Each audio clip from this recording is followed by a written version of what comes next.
Hello, I'm Alan Taddei and welcome to this online review of the Stevenage Sheet Metal Super 1 British Karting Championships, where I look back on the MSA Round 4 held at Larkhall and forward to this weekend's Rotax and Honda Series Round 3 to be held at the same circuit.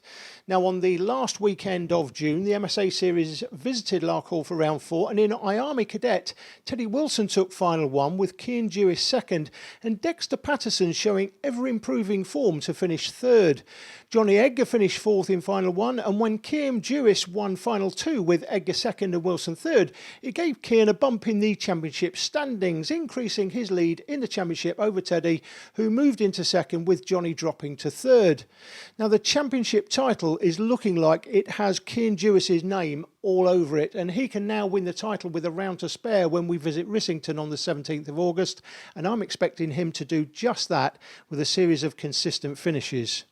Now, big news in Junior TKM is that Kyle Hornby has won his appeal against his exclusion from the meeting at round 2 after the first heat, which means that he can now drop that 0 score from his final points tally at the end of the season. Now, that said, he needs nothing less than podium finishes from now until the end of the season, including some race wins, and he kicked off the remainder of the championship by winning Final 1 at Larkhall with a third in Final 2, scoring 142 points in the process, with the current championship leader Alex Forward scoring 3 points less, 139. The round winner was Dino Lee, who bagged himself a win in Final 2 and 148 points overall, with the ever-improving Shay Pearce scoring 145 points after 2 fourth-place finishes in both finals.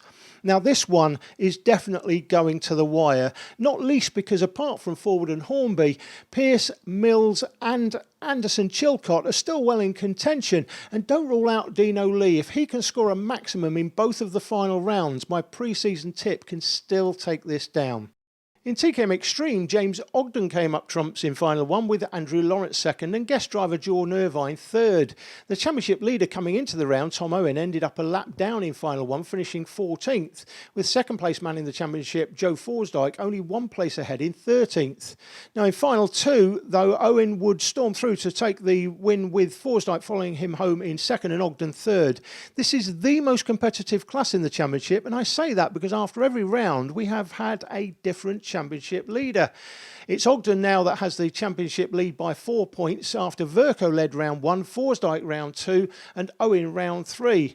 Forsdyke is now second, with Owen slipping from first to third, but with only 5 points separating the trio, any one of these can take down the title. You can rule out anyone else. Paul Monks is too far back in fourth, but this is going to the final round and we could be in for another classic end to the season in TKM Extreme. In KGP, I'm calling it now. Mark Litchfield will be the 2014 British champion in his class for the 7th time. Only Bobby Game can deny him, but frankly, I expect Mark to win this without the need to race at his home circuit for the last round, and Bobby's going to have to settle for second place for the 3rd season in a row. Now, in KZ1, we have our first Super 1 champion for 2014 confirmed in Henry Easthope, despite Scott Allen back to winning form, taking both finals at Larkhall. Now, even if Allen wins both finals again at Rissington, he can only score a maximum of 608 points, and Easthope already has 611. The junior world champion from just a few years ago, Easthope now adds the more prestigious Super 1 British Championship title to his CV. Now, in the Cadet Libre invitation race, it was Finn Keneally's brother Bray who took a double win in both finals, and look out for him as a potential British champion in a few years if he continues this improvement. I noticed yet another Edgar in karting, with young Jessica making her first Super 1 appearance, and look out for her to be in the full series next season. And just a quick note that there are plans afoot by John Hoyle to have a cadet invitation class operating like more of a club event as a low budget option for those that want the Super 1 experience and atmosphere but don't want to go to the added expense of control, fuels, tyres, etc. Now, that should be happening next year, so look out for more information on the Super 1 website, or call John and have a chat with him if it sounds like a thing you might be interested in doing. And look out for some exciting news on a new format for Super 1 next year in the championship that promises to give more actual racing, possibly shorter races, but more of them, more heats, maybe drop your worst score in a heat leading to a grand final at the end of each round.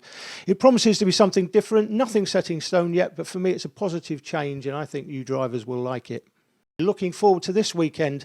It's the Rotax and Honda series and promises to offer much in the way of exciting racing.